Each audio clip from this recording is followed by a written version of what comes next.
What's going on, team? It's Caddy with Money Vesting. I hope that you all are having an amazing day. So in this video we will be talking about Tesla, ticker symbol TSLA, and unfortunately Tesla was not included in the S&P 500. So we'll go over exactly what happened. We'll break down the news related to Tesla's exclusion in the S&P 500. We'll go over which companies actually got included in the S&P 500 and which ones actually got kicked out of the index as well. And then finally, we'll do some technical analysis on the stock to map out some key support and resistance levels and to formulate a plan moving forward and where can Tesla stock basically go next week. As always, if you guys enjoyed this video, please make sure to drop a like. It really helps out with the channel and recommends this video to other people who might be interested in watching.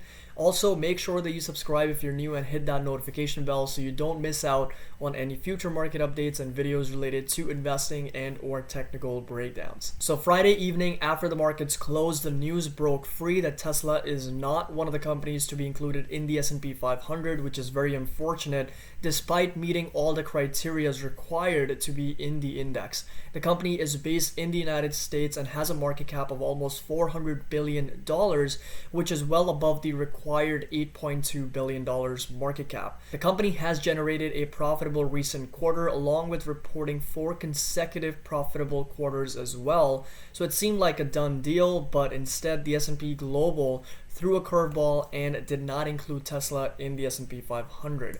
Now, the S&P 500 Dow Jones Indices analysts declined to say as to why Tesla was not included in the S&P 500, but my guess is probably because of the volatile nature of the company in general at this stage.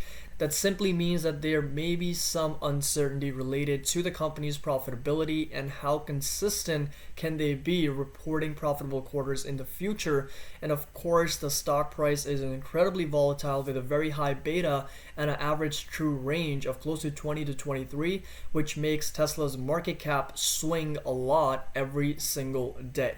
Now, of course, those are not criteria required to be in the S&P 500, but I think that's something that they consider when they are including companies in the S&P 500. And that's something that I also mentioned in my previous video when we were going over Tesla and as to how the beta and the volatility will be taken into account in the S&P 500 index in general. Because if one stock is moving so aggressively every single day, that most certainly affects the S&P 500 index as well. But that's just my guess and what I could think of, provided that Tesla did meet all the criterias but was still rejected to be included in the S&P 500. But that being said, this doesn't mean that Tesla's inclusion in the S&P is off the table. In fact, if anything, it's even more than likely that they will be included in the S&P moving forward in the next meeting.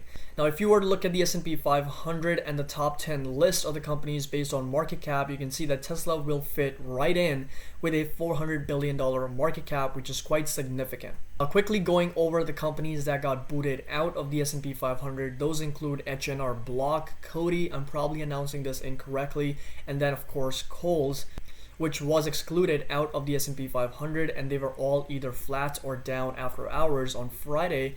And then the companies that were included in the S&P were going to be Etsy, Teradyne, and Catalan to be included in the index. And the interesting thing to note here, as the market cap combined for these 3 companies is only 10% that of how much Tesla is worth at $400 billion.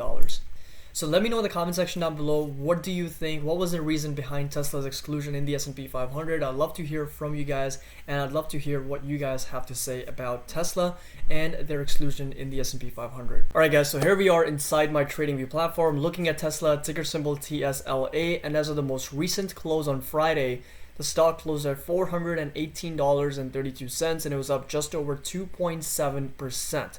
If you were to kind of scroll down again, it gives you some very surface level information regarding the market cap, which sits at just under $400 billion. The volume is incredible at 110 million shares that are being traded, and the average volume is close to 100 million shares that are being traded on the last 10-day average. If you scroll down further, this tells you that on the week, Tesla stock is actually down over 5.5%. On the month, it's still up over 40%. In the last 3 months, it's up over 120%. In the last 6 months, it's up close to 250%, and year to date the stock is up almost 400%.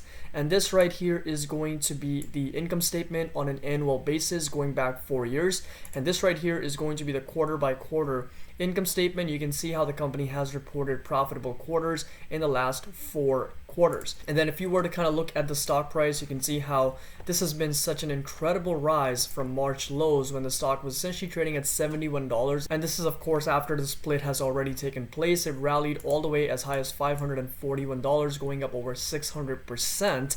And more recently it has pulled back, and we are currently looking at the 4-hour chart. So you'll notice how the stock essentially pushed up during market hours, and this red candle represents after hours trading on September 4th after 4 p.m. when the stock essentially dipped over 6%. And if you were to go over to the 5-minute chart, you'll notice that this right here was the big sell-off after the news came out that the S&P 500 will not be including Tesla in the index. So now moving forward, if you go back over to the 4-hour chart right now, you'll notice that the RSI is approaching some type of an oversold level. So anything at 30 considered to be very oversold. The MACD, you guys will notice, is very overextended on the oversold side as well. And this right here is going to be the average true range, or the ATR, and the length is 14.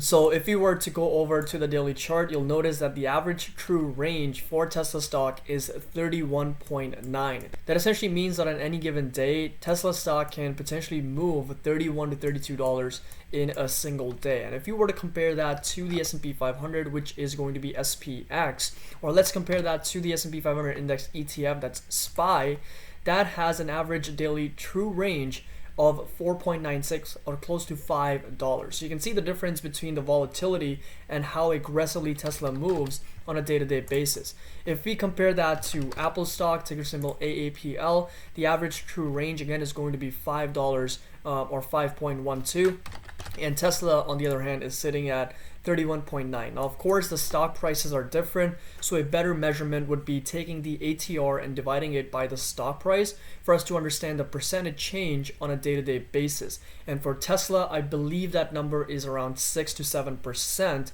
swings on any given day, which is again very significant for a company that has a market cap of close to $400 billion.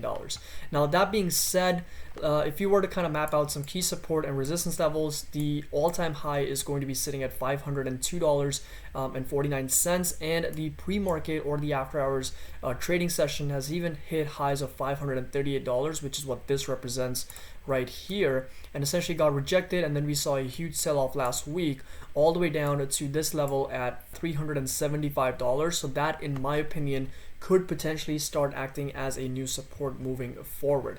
If we do break below this level, then the next support from a price action standpoint I will be watching is going to be right here, which sits right at $350 level, which has previously acted as some really strong resistance. And that's also where the 200 moving average, which is the blue line, will kind of diverge into the price. And in my opinion, that could act as some solid support right here at $350 per share. Now again, fundamentally, there's nothing different about the company, regardless of the inclusion or the exclusion in the S&P 500. We understand that Tesla as a company has a lot of potential moving forward. So moving forward next week, I would not be surprised if Tesla stock does break below this support at 375 and even retest lows of 350. But that's kind of like the level that it really needs to hold. And if it does not hold that support, then the next support I'm going to be watching is going to be right here at 275, which is going to be even a further drop of close to 18 or 20%, which is very, very unlikely that it will happen. But in this market, you never know. There's a lot of things that we didn't expect actually happened. So, you know, and provided that how volatile this stock is, those are some of the levels that I will personally be watching. The first support at 375, the next support at 350, and then below that, if you do break below some type of a key support, then there is some more downside to the stock, which personally I don't see happening, but it could, provided the stock's volatility. As always, if you guys enjoy this video, please make sure to drop a like. It really helps out with the channel, and recommend this video to other people who might be interested in watching. Also, make sure that you subscribe and hit that notification bell so you don't miss out on any future market updates and videos related to investing and or technical breakdowns. Last thing I want to mention is that once Tesla stock essentially finds a good support and bottom ahead of Battery Day, I would not be surprised if we see some type of consolidation and then finally hitting new all-time highs moving forward because of the long-term fundamental value that this company has to offer. As always, happy investing, and I will see you guys in the next video.